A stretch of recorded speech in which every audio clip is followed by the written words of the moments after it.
আজ যে গল্পটা বলবো সেটা আমি নিজের চোখে দেখিনি, কিন্তু এমন একজন মানুষের কাছ থেকে শুনেছি যার কথা আমি শতভাগ বিশ্বাস করি। বছর দুই আগে আমার এক বন্ধুর মামা মারা যান। তার গ্রামের বাড়ি সিরাজগঞ্জের এক প্রত্যন্ত এলাকায়। সেদিন আমি সেই বন্ধুর সাথে গিয়েছিলাম দাফন কাজে। রাতটা আমাদের কাটাতে হয় ওখানেই, একটা পুরনো বাড়িতে। ওখানেই পরিচয় হয় সালাহউদ্দিন চাচার সঙ্গে। একজন বৃদ্ধ, গ্রামে সব কিছু জানা তার। ভোরের দিকে সবাই ঘুমিয়েছিল, শুধু আমি আর চাচা উঠোনেতে বসে চা খাচ্ছিলাম। তখন তিনি বলতে শুরু করলেন এক গল্প, একেবারে ফিসফিসিয়ে। তুই কি কখনো কলিমনের চৌধুরী বাড়ির নাম শুনেছিস? আমি মাথা নাড়াতে তিনি যা বললেন আমার এখনো গায়ে কাটা দেয়।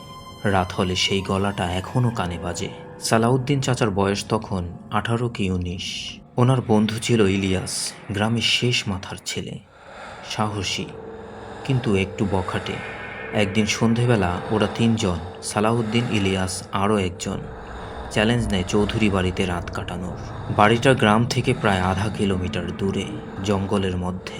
বাড়ির মালিক চৌধুরী সাহেব পাকিস্তান আমলে মারা যান, আর তারপরই তার স্ত্রী, কন্যা সবাই এক রাতে আত্মহত্যা করে। লোকমুখে শোনা যায় অনেকেই নাকি মাঝরাতে শোরগোল শোনে। আবার কেউ বলেছে জানালার ফাঁক দিয়ে একটি মেয়ে তাকিয়েছিল, যার চোখে ছিল শূন্যতা। সালাউদ্দিন চাচারা ঠিক করলেন 3 বন্ধু মিলে সেখানে যাবেন। যেমন ভাবা তেমন কাজ। তারা সেদিন সন্ধ্যার পর সেখানে রওনা শুরু করলো। রাত প্রায় 10টার দিকে সেই বাড়িতে পৌঁছলেন। বাড়ির দরজা খুলতে গেলেই হঠাৎ দরজা খুলে যায়, যেন কেউ ভেতর থেকে খুলে দিল। ভেতরে অন্ধকার, দেয়ালগুলো ফাটল, ঘরের মেঝেতে শুকনো পাতার স্তূপ। তারা একটা মোমবাতি জ্বালিয়ে বসে পড়ল, শুরু করলো তাস খেলা আর হেসে হেসে ভূতের গল্প নিয়ে মজা করা। এভাবে কাটতে থাকে অনেক সময়। রাত 12টা কি 1টা বাজে। হঠাৎ বাতাসের একটা ঝাপটা আসে একদম ঘরের ভেতরে। মোমবাতির শিখা কেঁপে ওঠে, আর ঘরের উত্তর দিকে জানালার কপাট একা একাই খোলা হয়ে যায়। হঠাৎ ইলিয়াস চাচা বলল, দেখ, কেউ যেন দাঁড়িয়ে আছে জানালায়, দেখেছিস? সালাউদ্দিন চাচা তাকিয়ে দেখলেন, বললেন, হ্যাঁ, একজন মেয়ে, সাদা জামা, খোলা চুল, চোখে কোনো সাদা অংশ নেই, পুরো চোখটাই কালো। মেয়েটা দাঁড়িয়ে শুধু তাকিয়ে আছে, মুখে একটু হাসি, ঠোঁট কাঁপছে, কিন্তু শব্দ নেই। ঠিক তখনই রহিম আচমকা দাঁড়িয়ে চিৎকার করে উঠল, ও আমার গায়ে বসেছে, ছাড় ছাড়। রহিম হঠাৎ নিজের হাত দিয়ে নিজের মুখ চাপা দিল, যেন কেউ তার মুখ চেপে ধরছে। ইলিয়াস ছুটে দরজার দিকে গেল, কিন্তু দরজা বন্ধ। মনে হচ্ছিল দরজাটা কেউ বাহির থেকে চেপে রেখেছে। আর জানালার ধারে সেই মেয়েটি, এখন ওর মুখে রক্ত, চুলগুলো ছড়িয়ে পড়েছে কাঁচের ওপর, যেন জানালার উপাস থেকেই হঠাৎ ভেতরে ঢুকতে চায়। হঠাৎ ইলিয়াস মুখ খুলল, কিন্তু ওর গলা ওর মতো না, কেমন যেন মেয়েলি, রাগে ফসফস করছে।